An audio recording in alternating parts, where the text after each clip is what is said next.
Joining me today is Shauna Brown. I am so excited to have Shauna on the podcast today. She is an instructional leader. She is a consultant, an educator, and an entrepreneur with over 17 years of experience working in public schools. Shauna is currently the assistant principal at the Academy of Aerospace and Engineering in Windsor, Connecticut. Shauna is also known for her work with Teach for the Culture, a company that she started.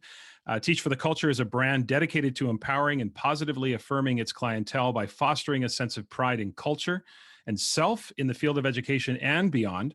Listeners, you may recall back in episode 1 that Teach for the Culture was one of the first social media recommendations I made on the podcast. And I knew back then that I wanted to have Shauna on the podcast. And here we are today. She is also, believe it or not, the founder of Melanin in STEM, which is a movement dedicated to increasing representation in STEM, particularly of people of color and women, by increasing access to mentors and educational opportunities, as well as highlighting the stories of people of color in STEM. Shauna is clearly a woman who never sleeps with all of her projects and all of the incredible influence that she is having both in education and outside. So with all of that, Shauna, I want to welcome you to the Tom Schimmer podcast. Thank you so much for having me. Excited to be here. Yeah, I'm so excited to have you. I've been waiting for this day for a long time. Been following you on Instagram and just really impressed with not just the messaging, but the way you go about the work. So I'm looking forward to our conversation today. So let's start with the Shauna Brown biography. Walk us through the arc of your career. Like how do you begin your career and how do you end up here today, starting both Melanin in STEM, Teach for the Culture. You're an assistant principal at the Academy of Aerospace and Engineering. Walk us through the arc of your career and tell us a little bit more about who Shauna Brown is.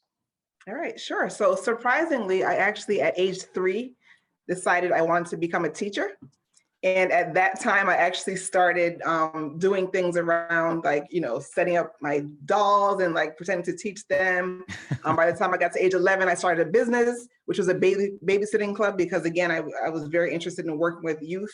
By age 14, 15, I was teaching at church, so teaching church school. So again, working with preschoolers and younger children, and just straight, I went into college. I went to Temple University for undergrad and majored in education. And again, all through undergrad, I worked in youth centers, in the YMCA, summer programs, summer youth programs. And so my passion for working with youth has really been, a lifelong journey and a lifelong love. After leaving Temple University, I went to Columbia University in New York City, where I majored in urban education and policy. And so at that time, I'm looking more broadly around education, and not just around the teaching and learning pieces, but around all of the issues surrounding society and policy and everything else that surrounds education and kind of influences or impacts it, and vice versa. So I taught in Philadelphia, I taught in New York City and Brooklyn, as well as Manhattan. And then I came to Connecticut, where I was a classroom teacher as well as an instructional coach. I was a district coordinator for a program for immigrant and refugee children. And so children coming from all over the world, all different languages, 4,000 students. And so it was kind of working with, and many of the students had limited or interrupted schooling. And so it was working with teachers, working with district leaders, community leaders, refugee resettlement agencies in supporting the students in that community. After that, I went on to become a consultant for the State Department of Education. And so again, looking at education from another aspect. So I went from classroom to district, and now looking at it statewide. And so it was really becoming kind of an administrator for a lot of the federal initiatives in education, including Title III, including at that time was Race to the Top, and different educational kind of initiatives and policy around education throughout the state, as well as supporting districts with improving outcomes for their schools and for the districts on a whole, especially districts who were struggling a little bit more. It was also developing professional development for districts and working with them on how to kind of plan strategically around how they wanted to see the improvement come about within their school and within their districts. And go ahead. And I was going to say, and I, working at that level, I also missed being in schools. And so that's when I Mhm. went back to working directly in schools with, teachers, with students, with administrators. And that is really where my love is. Mhm. And so I was, an assistant principal, was acting principal at one point. Yeah. Yeah. Um, so yeah. Is that maybe the motivation for going into administration, because you sort of have maybe a little bit of influence in the best of both worlds? You're still connected to students, but from an administrator's perspective, you have a little bit more influence over policy and practice. Is that a little bit of the motivation for you to be in administration and get back to a school? Um, yes, I would say yes. I think so I loved being in the classroom. Yeah. I still love teaching. That is my very first love. Yeah. And so going to administration for me it allowed me to spread some of the best practices that I saw a lot of success with within the classroom, and Mhm. help other teachers to become, just to be able to impact and inspire and raise student achievement, and just Right. all the beautiful things that I love about That's teaching. So right. so it gave me the chance to come back and to be able to work directly with students and be able to Right. work with teachers and to help them, to provide better experiences for students. Right.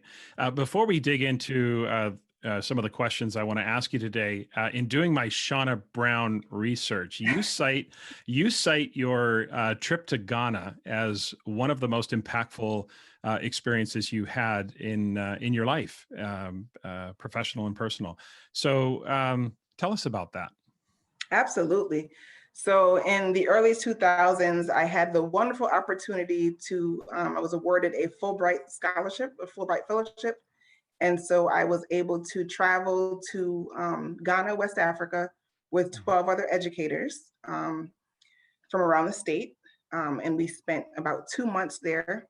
During the time in Ghana, we went to university lectures at the University of Ghana. We were able to visit a lot of schools, work with teachers, work with students there. We were also able to, and this is probably one of the most impactful parts, we were able to go to the slave castles in Wow. Elmina and Cape Coast.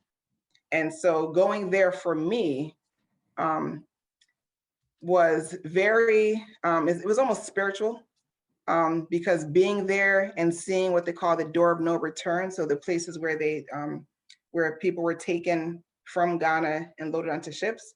Yeah. For me, it was like, wow, I'm the first person in my family to ever come back to this space since my ancestors were taken from this place Wow. 300 years ago. I And so it can't was even like almost like a imagine. full circle, very spiritual, very powerful moment. Yeah. And just being there, getting to know the people, learning more about the culture, it was Mhm. it was eye-opening. It was also affirming in many ways. It also helped me to see where I have come from. And so Yeah. seeing a lot of the similarities with the culture there, and seeing how that has made its way across the Middle Passage into the Americas, and seeing a lot of Yeah. the things that we've kept culturally, and kind of the ancestral memory that many people don't know that we even have, but Right. it exists. Yeah. It's just really, really powerful. Wow. And the whole point of kind of the trip, the kind of the Fulbright, was to be able to come back and share with other teachers and other educators what Africa is really like, because in the media and what we learn a lot of times about Africa in the West is that it's, quote unquote uncivilized, or it's not really developed, or that, there's animals Yeah. in the jungle, and it's totally different. It's a Right. we're a metropolitan area, very progressive. Mhm. And so it was, being able to come back and kind of share about Ghana, and to help people teach more about Africa from um, a more informed perspective. Yeah, you are. I can't even imagine how emotional that must have been for you, just in terms of Yeah. your family's ancestry. You are so right about Africa. I've traveled to Africa several times. I've worked with international schools in South Africa, Oh. in Ethiopia, in Kenya, and as well as Nigeria, in Lagos. I've never made it to Mhm. Ghana, but having spent time in all of those, and again, I'm working with international schools, so not the local schools, but still, you get a feel for the culture as you're out, as you are traveling to and from the school, as you're Yeah. interacting in the community. And you're absolutely right about how, and I've had the similar experience in the Middle East, which is, what we are shown here in North America versus what the experience is like in terms of being there is just a great way to undercut so many stereotypes and undercut the misunderstandings that folks might have. So I feel very grateful for having had those opportunities to travel there several times and just to really experience the people and the culture.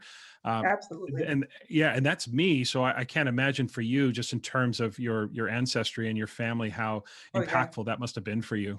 Yeah, absolutely. And just Yeah, growing up in the United States, as an African American woman, yeah, all my life I've been in a country where I am in the minority, right? yeah, And yeah, so going there for the first time and seeing people all around that look like you and seeing the mm, representation in yeah, banks and in medical offices and just everywhere is yeah. something, it's an experience very different than what we see here in the For States. sure. For sure. And It so, is a different experience. They always say that travel is how you break down stereotypes and prejudice, right? By immersing absolutely. yourself in other countries. Yeah. And I Okay. think even learning about myself there too. Well, there is that self-reflective piece, isn't there? When you're in environments, and again, for me, same thing. It's a different environment, and you really do reflect on yourself, and you learn a lot about yourself when you're in That's places right. that are unknown and That's right. uncomfortable. I've really appreciated the opportunity to return to certain places because the level of comfort continues to grow as you understand the people, the Yes, culture, and all of those experiences. Okay, I absolutely. want to pivot to a conversation about schools. And I want to talk about allyship, racial equity, and a little bit of where we are today. So, starting with schools, we're going to expand a little bit to society. But we're just over 8 months removed from George Floyd's murder. There was certainly at the time an explosion of allyship that occurred in the summer and continues today. And I mean, obviously, racial equity is not a new issue in 2020. We know that.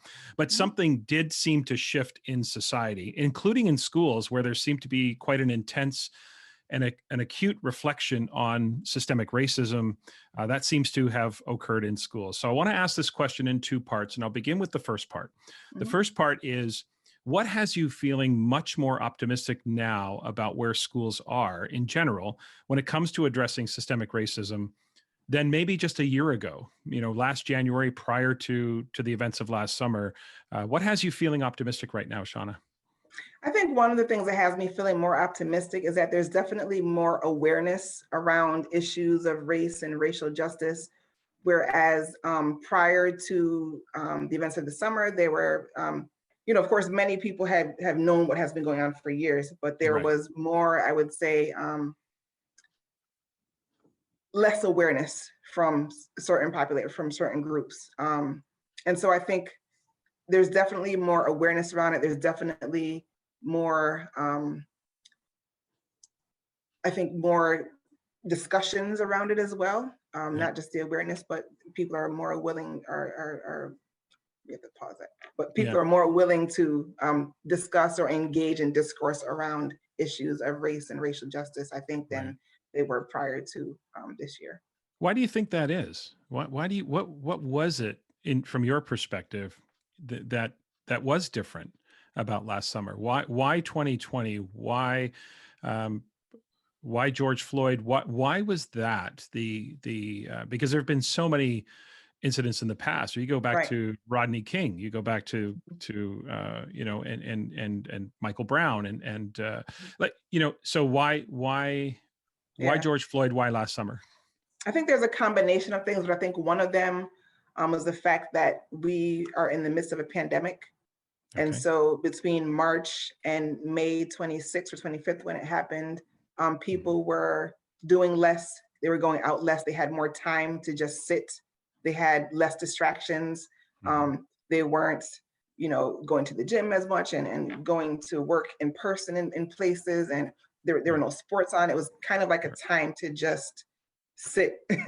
And so I That's right. think having that opportunity with less distractions, Yeah. and then seeing the actual footage, um, and just the way it happened and just watching it for the amount of time, that also having come on the heels of two other incidents, the incident of the Breonna Taylor, Yeah. um, as well as Ahmaud Arbery just a Ahmaud couple months Arbery. before, and then the incident with in Central Park in New York Right. City. with the woman calling the police and alleging that a Black man was, assaulting her. And so I think all of those things happening in the midst of a pandemic, when people are more still and more quiet and paying more attention to things that they may not have otherwise paid attention to, was able to bring kind of more awareness to what was going on. Yeah, it's amazing how quickly we pivoted from the incident in Central Park, which was a clear and obvious attempt to weaponize the police against that man, and caught on video. And we had just a few days of that before, it seemed like the world exploded in terms of and how we almost don't even talk about that, or you just don't hear about that anymore. But again, just another example of. And I think in this age now of video, you can't get away with anything really anymore without at least being caught on video for sure. It is an interesting dynamic. I mean, it's you often, one of the questions I have is, what took us so long? But on the other hand, at least we're having the conversation now. It's better than not having it. And I think you're right. At the same time, here's part two of the question. What has you feeling a little bit pessimistic, or maybe a lot pessimistic? What has disappointed you? Say, for example, in the last 8 months, what did you anticipate 8 months ago that you thought we would be in a different place here in January? Yeah, and I think there has been some progress. The needle may have moved a little bit, but even after the incident, because there have been so many, so I've been aware of these incidents since I was 16. Watching them over and over and over, knowing people personally who similar things have happened to, and I've lost people that I know in that same way. And so, and I've seen, where there is kind of more of awareness and then it fizzles out. And then there's a little bit more awareness and it fizzles out. This time, I think it was even more global. But I think one thing that has me a little bit more pessimistic is the fact that I think immediately following the incident, a lot of districts, schools put out statements. There were equity statements. There was, okay, we're committed to this work. And I think a lot of that was an effort to not look racist or be implicated within all the things that were being pointed out. Right. Because if you recall, there were, it wasn't just looking at police brutality and racial injustice in the police area, but they started to look at statues and in different institutions and in corporations. And so I think the effort by a lot of school districts was, we don't want to be implicated in this. And so let's quickly put up a statement and say, this is where we stand. But there has to be the action behind it as well. It can't just, the statement is not enough. The commitment, the signs on the lawn are not enough. There has to be the action that comes behind it and the real work that goes into it, and implicating yourself. You have to be able to say, yes, we have been a part of this. Now, how are we going to change? Not just pointing the finger in other places, but actually taking ownership and saying, what has our role been in this? You can change the name of the school, but if the way we operate and the system itself doesn't change, then changing the name of the school is that, it's superficial. And so from your perspective, it's almost like, and I can see your point that schools, districts, et cetera, just trying to get ahead of the story instead of really the level of acknowledgement that's necessary, and to stop taking it so personally. If you haven't been discriminatory and if you haven't acted that way, then you shouldn't have a problem acknowledging the larger picture and then doing some serious reflection on what we need to do, instead of just saying, we're out in front of this and we're going to change the name of the school, or we're going to change the name of the football team, or we're going to change our mascot, and that kind of ends there, and then it kind of fizzles from there. So I think your point is well taken. I want to talk a little bit about learning and assessment in particular, because one thing I've been doing lately is some deeper thinking about how we can create more culturally responsive assessments.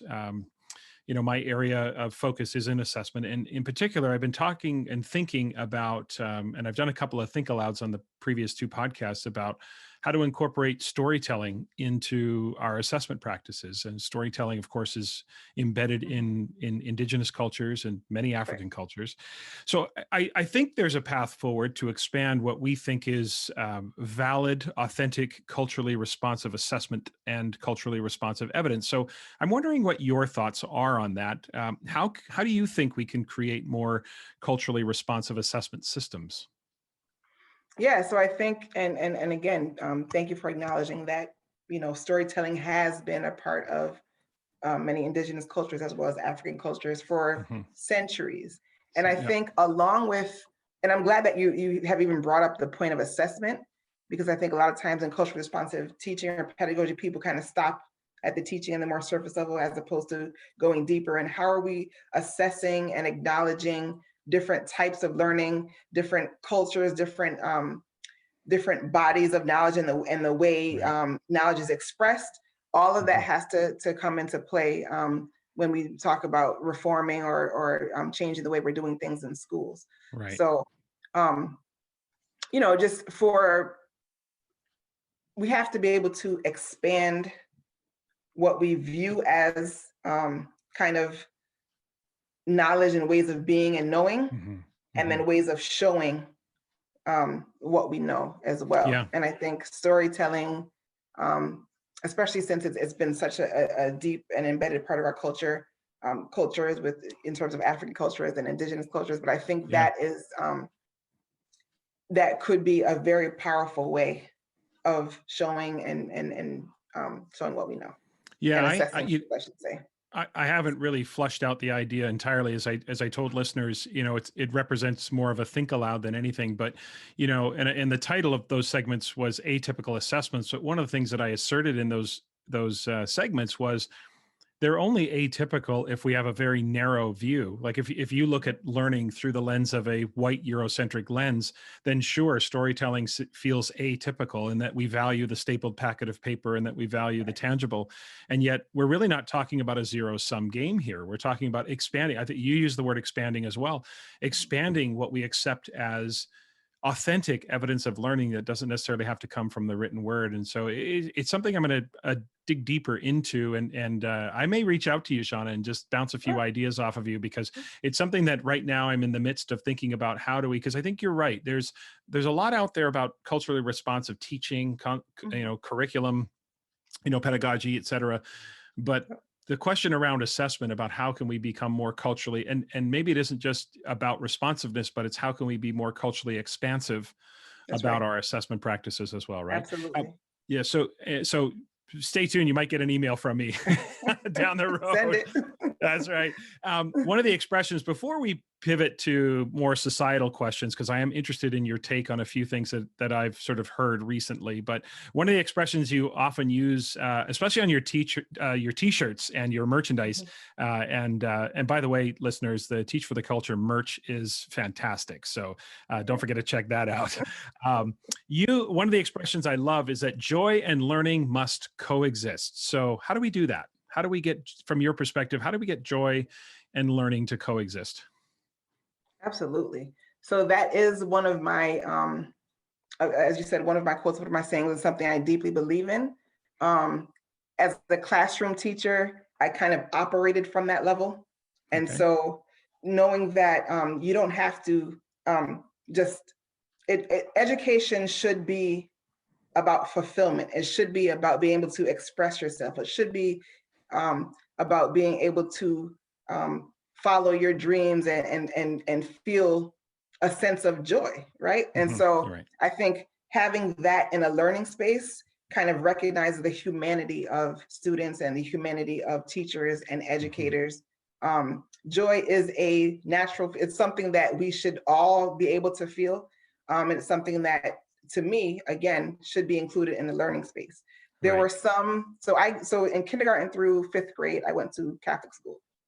Okay. And so there were many grades, there were many teachers within the school at that time who felt that like joy did not belong in a Right. school. Right. And not just in my Catholic school, but in schools all Yeah. over. Yeah. In There are general. many places in general Yeah. that feel that in order to learn, you have to be serious, You have to Hmm. sit still, you have Hmm. to sit up, you have to fold your hands. It looks one way. And Right. to me, that is not, you're not, first, you're not acknowledging humanity and just how children behave naturally, Yeah. but that is not how learning occurs to me. Hmm. So to me, learning occurs with there can be music, there can be Right. movement, Hmm. there can be again, like going back to your point about assessment, different ways of showing what you know. To Right. me, all of that encompasses the joy that should be incorporated or should be included within learning spaces, as Yeah. opposed to just sitting still, having it look one way, writing, handing it in. Hmm. Why not be able to have fun and Right. be able to, just expand the way we think education should look? Yeah. And so It's again, it. that's, go ahead. Yeah, it's interesting when you look at. Sorry, I didn't mean to cut you off there, but Go it ahead. just takes me right back to our conversation about, where do these traditions come from? Where does this tradition of sit, be quiet, be serious come from? When we look at the history of sort of the churches of Northern Europe, where the habits of what was good behavior in a church, and how those traditions grew in North America, and what we define as acceptable behavior in school, it all traces back to those traditions. And Oh, again, the word expansion, right? absolutely, absolutely. So my parents are from Jamaica, and so they grew up under British colonial rule in Right. Jamaica. Hmm. And so all of the schools, all the churches were all run by Great Britain, and it Hmm. was absolutely, a place where those schools believed that there was Yeah. no room for anything else Yeah. except for having your uniform perfectly ironed, Right. sitting still, being able to recite, just rote memorization, as Hmm. opposed to the natural inclination of people to feel joy and to be Right. able to have a freedom of expression. Right. And Right. So so, almost learning through fear of right, fear of the wrath of yep, what might come fear and down. punishment, and yep, Right. Yeah. It could be. yeah, I mean, we think about, it's such a simple concept to maintain the joy of learning, and yet we do so many things, either inadvertently or intentionally, to suck the right, joy out of learning, and that's leave right. it as this obligation as opposed to this fun That's activity. right. That's right. Okay. And children come to us naturally joyful. And so Exactly. And somewhere along curious. the way, we kind of suck it up, but they come to us full of joy. That's right. And I so I say this. think that should be maintained throughout. Yeah. I say to teachers all the time in workshops and things, kids don't come to kindergarten as grade grubbers. They don't, Right. most of them don't even know what grades are. Right. Somewhere along the way, the adults introduce this concept to them, among many things. And suddenly you've got this mindset around school that's overly serious and stressed and That's anxious. right. And you just have That's to right. look at kids today and how stressed out they are, and how anxious they are about college applications or anything else, to recognize that whatever we're doing right now is not working. We need to change some things so that our students feel the love of learning, Absolutely. and that their grades will take care of themselves. That's They'll right. they'll they'll emerge from the things that they do. Okay, I couldn't so agree go ahead. more. Yeah, so let's Yep. let's pivot a little bit to society, because I am interested in a few things from your perspective, and talk about society as a whole. And I want to start with an open-ended question about January 6th and the aftermath of the insurrection at the U.S. Capitol. Obviously, as an American citizen, I'm interested in your perspective on that. That day for me, even as a non-American, was an emotionally jarring day, and really unlike anything I've ever seen in my 53 years of life. And it was a jarring day. However, I would say that you would have to be willfully ignorant of the political and social climate to be surprised that that occurred. Um, so I want to ask you not how you felt about it, because I think we know how the vast majority of people felt about it, but I want to ask you just personally, how are you feeling just weeks removed from what happened at the US Capitol? Um, I'm feeling optimistic. Okay.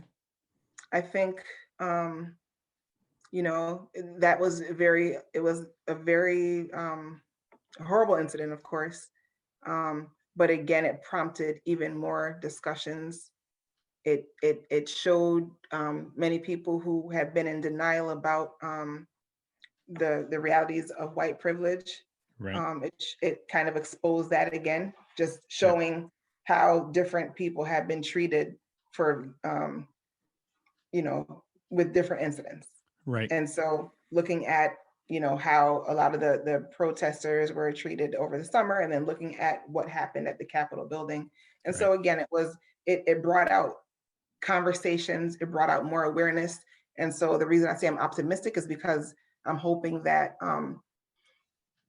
that will bring another level of kind of Right. progress and movement and a better future. There's always an opportunity to try to find the upside of down, right? So maybe this is what sparks another conversation. I say jarring for a number of reasons, not the least of which was someone carrying the Confederate flag through the U.S. Capitol, and we all know, and I think many of us had this reaction, which was if that crowd was majority black or brown, we all know what would have happened Right. to those people. There would have been no sort of peaceful exiting, and no sort of Instagram posts about the insurrection. And Right. but I share your optimism in the sense that I think that whenever we reach these moments, and what an incredible year of explosive events it's just been. I think Oh yeah. when we come out of this, we are. I don't even know if we're going to know how to feel, but can we find a way to have a more honest conversation about the things in society that really need to be addressed. I said to Rick Wormley a couple of weeks ago, I said, at some point you can't keep saying this is not who we are. You can only say that so many times until you have to look in the mirror and say, this actually may be who we are, but we've got to find a way forward, right? We've got to That's right. find a way to reconcile and grow together and come together. Your thoughts on that? That's right. No, Yeah. absolutely. Yeah. So I want to pivot to something that caught my attention last week. I'm a regular watcher of Real Time with Bill Maher. And last week I was watching and something really caught my attention. And I'm interested in your reaction because it was a perspective I hadn't heard before. So last week on the show, Bill Maher had Camille Foster on, who is the co-host of a podcast called The Fifth Column. He's a co-host of that podcast. And he said something again that caught my attention. And I'm not saying I agree with him. I don't really know how I felt about it, other than the fact that it was a somewhat different perspective than I've heard. So I'm interested in your thoughts. So here's how the conversation kind of unfolded. So Bill Maher was asking him about the ubiquity of conversations about race, and he says, his question to Camille Foster was, quote, "Am I wrong not to want to see race all the time? Is ubiquity even effective to make people aware of this issue at every turn?" And so in their back and forth conversation, Foster replied, and this is the part I want to get your reaction to. Okay. In his response, he said, quote, talking about racism and discrimination can make people presume that it exists in places where it is not, and we have to acknowledge that racism is a subjective allegation. I can presume intent on your behalf whether or not it actually exists, and that's a major defect. And I don't want to be the object of your special concern or anyone else's." End quote. Okay. All right. So I would say that if he were here on this podcast, racism is not subjective. Racism is real. If we're looking at racism from a very narrow view of one person treating someone else differently or treating someone else poorly because of the color of their skin or their race, that's a more narrow view, and that's where it may be more subjective. If we look at racism as institutional and how it operates on an institutional level and how it has intentionally operated on an institutional level for the last 400 years in this country, you'll see that racism is very real. I would also tell him to look at the data, look at the outcomes. So that is not subjective. There are outcomes in terms of health disparities, educational disparities, income disparities, and just a plethora of indicators that show disparate outcomes based on race in the United States of America. And so it is not subjective. It is very real. Right. Even in terms of housing discrimination and redlining. I mean, these Right. are things that have happened within our society for hundreds of years, and we can see the effects and the impacts of those things right now. And Right. so it is, if you're looking at it from an institutional perspective and how it's happened historically and how that ties to today, we'll see that it is very real. I also think that, I think sometimes there's a bit of racial fatigue. People, and that's people of any race, could be tired of talking about it, tired of thinking about it. That fatigue is very real. Right. But that doesn't negate the fact that racism does exist in this country, and it does manifest on an Right. institutional level. Is that not the full manifestation of privilege where you get to choose not to talk about race, or you can That's consider right. it to be something that we don't have to talk about or shouldn't? Right. The idea that I would have racial fatigue or racial equity fatigue would just scream of white privilege Hmm. from my perspective. Is it possible that he's conflating the notion of discrimination with the idea that racism is more about power and institutions, whereas discrimination is my treating individuals poorly? Is that possibly where that might be coming from? Absolutely, and I think there are a lot of Yeah. people who view it in that way, and Yeah. that's why there's a lot of denial about racism, because they think it's more about discrimination or prejudice, as Right. opposed to Right. looking at it from a more systemic and institutional level. Right. And so, You're yeah, absolutely that right. is possible, but Yeah. so The statistically, I mean, when you look at percentage of population versus percentage of prison population, when you look at outcomes for schools, I don't think it's hard to deny that right. that the game is tilted, if you will, in one direction, and we need to That's right. get things back. Something else that caught my attention recently is the backlash toward Robin DiAngelo, who is, of course, the author of White Fragility. You know, last summer in the aftermath of George Floyd's murder, we, of course, saw a sales explosion in anti-racist books, including Ibram X. Kendi's How to Be an Anti-Racist Hmm. and, of course, White Fragility. They were both at the top of the Hmm. bestseller lists all summer and into the fall. So now I want to be careful here not to overreact to potentially a minority opinion, but I've seen it enough to notice that the backlash to Robin DiAngelo now is that here's Robin DiAngelo, a white woman who Hmm. learned everything she knows about white fragility from Black people, and yet here she is, a white woman. You know, the sort of criticism is here we go again, a white woman just like all the others, profiting off the trauma of the Black experience. So Hmm. that's one criticism I've heard. Here's the other one I recently read. It was from John McWhorter of Columbia University. He wrote an article last July in The Atlantic, and he wrote this, and I thought this was an interesting take, and I'm interested in your perspective. He says, quote, DiAngelo's outlook rests upon the depiction of Black people as endlessly delicate poster children within this self-gratifying fantasy about how white America needs to think, or better, stop thinking. Her answer to white fragility, in other words, entails an elaborate and pitilessly dehumanizing condensation toward Black people, end quote. Too harsh? Do you think the criticism of DiAngelo is deserved, or do you think on the net that the positive influence white fragility is having on the conversation about racial equity is outweighing any real or manufactured criticism? Yeah, so I have to admit, so I haven't actually read the book by Robin DiAngelo. Okay. I have seen one kind of similar to the criticism you just mentioned, Yeah. in terms of having a white woman profit once again. Right. Um, I think that criticism, it doesn't just come from 2020 though. Right. It's more rooted in the history of what has happened over time. And so that history has been a history of Europeans profiting off of Black people. Right. And so going back, I mean, even in terms of slavery, things that they have learned from Black people, things that they took from Africa. And so going back to all of that, and just a history of many times Black people not being given the credit or compensation for their work, Right. for their intellectual property.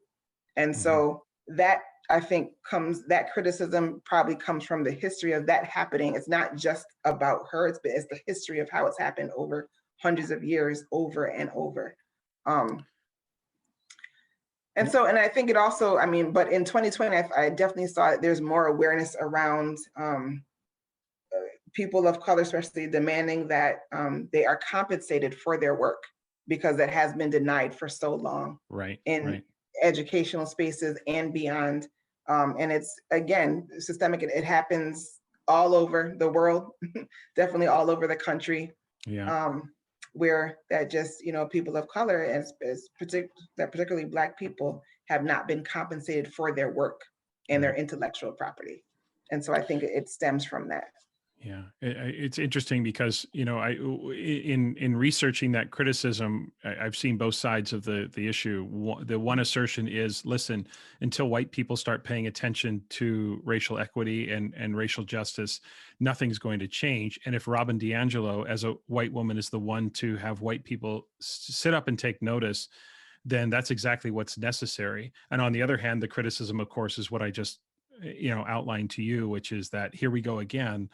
Why do these points are only valid and important when white people stand up and talk about it? So I suppose it might be a catch-22 in some respects, that how do we reconcile that? And I think a lot of the frustration comes from so if you have Black people saying this over and over and over and not being believed, not being heard, right, and then when it comes from someone else, they're not only believed and heard, but they're compensated for it.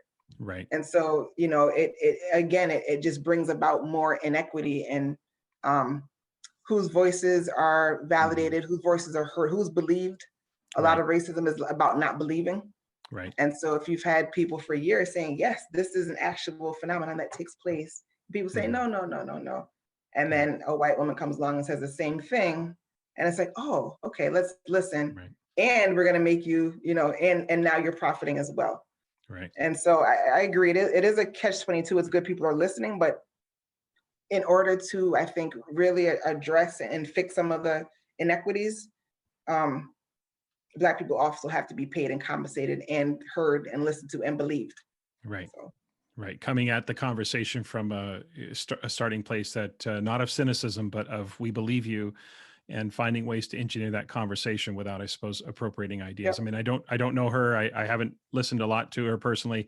And it sounds to me from your perspective, and correct me if I'm wrong, that it's not so much about her, but again, the institutionalization of this white people profiting off of what they learn from Black people, when Black people, brown people, indigenous people should be believed from the get-go. Right. Absolutely. And again, and I haven't, I'm not as aware of the issue. I saw like maybe 1 or 2 posts about it. I haven't really researched it and read a lot about it, but that is just kind of my initial reaction. And just knowing it comes from a history and not just that one person. Similar to the George Floyd incident, it wasn't just about George Floyd, but a history of this happening over and over again. Right. Absolutely. And, but whether or not you've read the book or not, you deeply understand the issue, and your perspective is definitely appreciated. All right. We're going to finish up here. Last question before we get into more of the fun side. We've had some pretty serious topics today, but I want to finish up by circling back to Teach for the Culture. Besides having what I said earlier, some fabulous merchandise. I love the stuff. I just love the simplicity of it, the messages, all of it. But what's the vision? What's the mission? What's the message? Why Teach for the Culture? And maybe just let listeners know kind of what your vision is for that. All right. So definitely it is still, it started out and is still about building community, especially amongst educators, and educators being defined broadly. So not just people who work in schools, but educators who just, who share their knowledge and expertise and ways of knowing and being in a variety of ways. It's definitely about expanding who we view as educators and who we view as being able to contribute that knowledge to the field and being able to impact youth. About building community. The next level of work for Teach for the Culture is going to be an actual an online community platform where we're going to be having courses, exchanging ideas, guest speakers, and things like that. And just really being able to connect, because I think when we're able to connect on a broader level around issues of education and racial justice within education and equity and joy and all of those things, we become even more powerful. And I think I definitely want to seize the moment and the kind of movement we're in and make sure we continue to move forward. And so in addition to just spreading those messages through merchandise and apparel, the next level is going to be actually working with teachers, educators, schools, school districts to really begin impacting the change on the school and district level. Yeah, great way to get that message out for sure. But I have no doubt that deeper work is coming. So listeners, stay tuned to that for sure. So we're going to finish up with some fun here, Shauna. I always finish every interview with a segment called Three Questions. I'm going to ask you just three very lighthearted, quick questions, just so listeners can get to know you a little bit more on a personal level. Nothing too intrusive. So here's the first one: ice cream in a cone or in a dish? A cup. How do you Okay. prefer your ice cream? So I like it in a cup with the cone on top, and I can break up the cone and I eat it with the ice cream. And so that is my favorite. My favorite part of an ice cream cone is actually the cone, but I like it in a cup. And then You like it in the cup. Look at you. You're combining both. That's smart. I'm gonna That's have to right. try that one day. Absolutely. Do you have a favorite flavor of ice cream? Again, I'm very simple. So like vanilla, chocolate, Okay. coconut. So just like, Yeah. yeah. You keep it real, keep it old school, Yeah, keep it old none too school. fancy. Maybe There you some, go. chocolate cookie dough, Oreo. Perfect. Yeah. Oh, perfect. I love it. Second one, who is the most famous Temple University graduate who's in your contacts? Oh, the most famous one in my contacts. There's a lot of them too. Like when you look at Temple University, there's a lot of famous people. You got to, or here's the second part. If you can't think of one, which famous Temple University graduate would you want to be in your contacts? Okay, well, I'll name one that's in my contacts. Okay. So Mark Lamont Hill. Okay.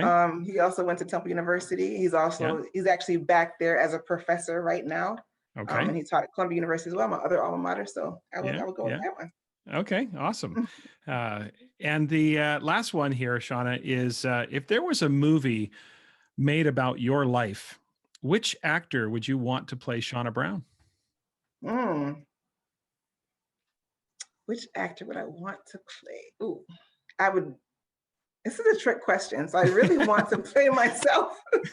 Okay, well, we can do that too. Trick question. Shauna Brown as Shauna Brown. She could do that. Shauna Brown is Shauna Brown. I like the sound of that, We can go with that for sure. If you can't think of anybody else. But yeah, maybe Gabrielle Union, maybe. Oh, yeah. Okay. Well, awesome. I got a bonus question for you, Shauna. Do you have a Super Bowl pick? I do not. I do not. Not this year. Not this year. Yeah. Are you with your time in Temple? Are you an Eagles fan or? I'm not an Eagles. No. I'm actually a Giants fan. Giants fan. I'm a Giants fan. Okay. It's been a tough go for the Giants the last few years. Yeah, it has been, but I'm sticking with them. Giants and Celtics. So I have the Boston and the New York. There you go. Giants and Celtics. So Celtics have been fun to cheer for over the last few years, but obviously fallen short of a championship. But they're a good team, but the Giants, it's been a tough. Saquon Barkley probably the only thing to cheer for. Although I will say your Giants beat my Seahawks this year, which was unexpected, so I wasn't happy about that. So Shauna, I have one final question for you, and I've asked this question of all the people I've interviewed, and it really is about success and happiness. It's a question that I've sort of run through the podcast in kind of a larger picture here, and the question is simply this: if a random person stopped you on the street and asked you, what is your definition of success? How would you answer them? I would say success is doing what you love and loving what you do. If you can do what you love and you love what you do, to me, that is success. I love that. Doing what you love and love what you do. That's easy to remember, but simple, and yet a great mantra to live by. Shauna, I can't thank you enough. I know we need to get you out of here. I can't thank you enough for taking the time to join me today. I really look forward to meeting you, and I'm glad we had a chance to have this conversation. I feel like I need to have you back so we can talk about melanin in STEM and have that conversation. So down the road, expect another email, one about expansive, culturally responsive assessments, and the other one about another podcast appearance, because this has been really enjoyable. Awesome. Listeners, really want to encourage you to check out Teach for the Culture, both on Instagram and on Facebook. And Melanin in STEM is also on Instagram and Facebook as well. And I'll put those links to those pages in the show notes as well. Shauna, are there any other websites or platforms that we want to make listeners aware of? Yeah, those are the two main ones. I have another one that is on Facebook called School Leadership 101. Okay. And so that's another area. If for aspiring or new school leaders, you want to check that out, please follow. Fantastic. Shauna, this has been for me just a pleasure to meet you. It's been very insightful. and also a lot of fun. So I've really enjoyed All you right. having. Thanks so much for being here today. Awesome. And thank you so much for having me and for all the work you're doing in this area.